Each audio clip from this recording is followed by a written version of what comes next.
22 adegan digelar dalam rekonstruksi pembunuhan Kesha Lestaluhu.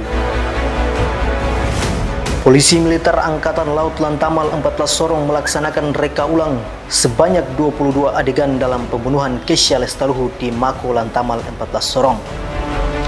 Ya, rekonstruksi ini tujuannya untuk menyamakan atau meruntutkan keterangan dari saksi, kemudian keterangan dari tersangka yang dituangkan dalam BAP.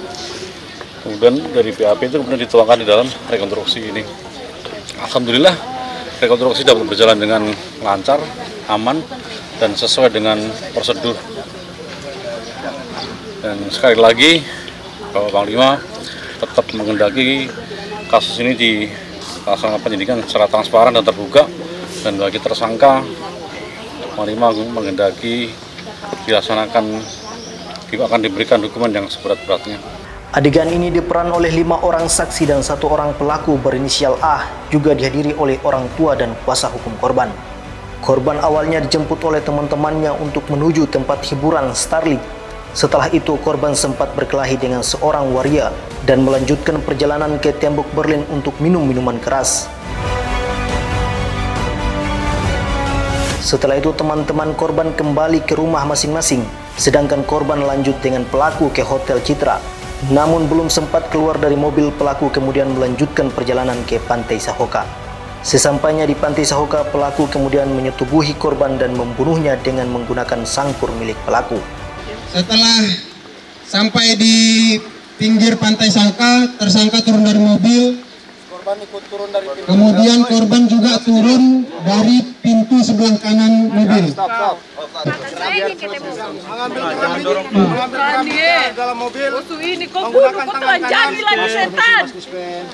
Menggunakan tangan kanan. Pemaksaan, semua itu tidak terjadi. Itu hanya bela-bela kok punya diri.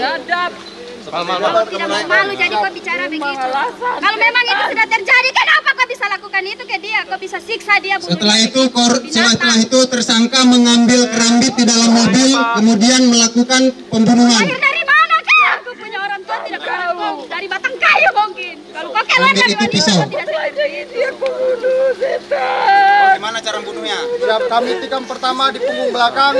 Setelah itu kami geser ke samping ke laut. Saya tikam menuruni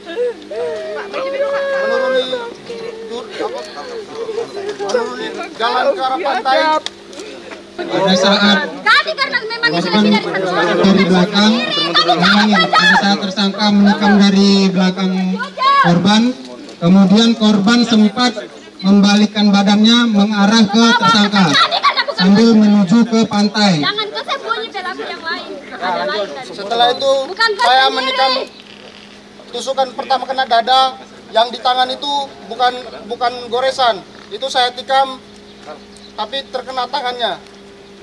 Habis itu saya balikan lagi badannya, terus saya tikam lagi belakang, saya tikam, pokoknya saya tikam itu tanpa dan lagi udah, yang penting dia luka seret di situ. Itu apa yang terseret kayak sampai di saat dia sudah lemas, sangkur saya pun terjatuh. Turun ke bawah, ini sampai ke bawah. Kerambit saya terjatuh. Di saat kerambit saya terjatuh itu baru saya berhentikan tuh. Setelah itu sang korban jatuh beneran. Siap. Jatuhnya gimana posisinya? Masih berdiri, masih setengah lutut. Siap.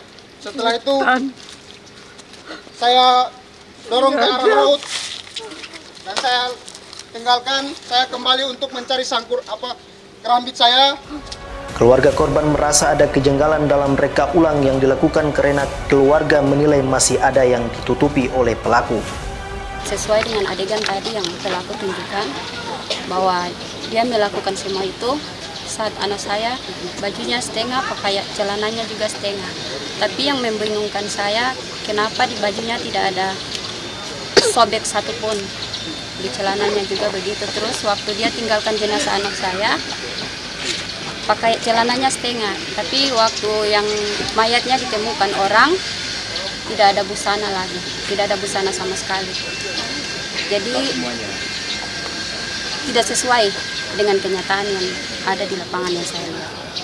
Memang saya tidak hadir di TKP, tapi sesuai dengan berita-berita yang keluar, ada siaran langsung juga saat penemuan mayat, itu saya sudah lihat.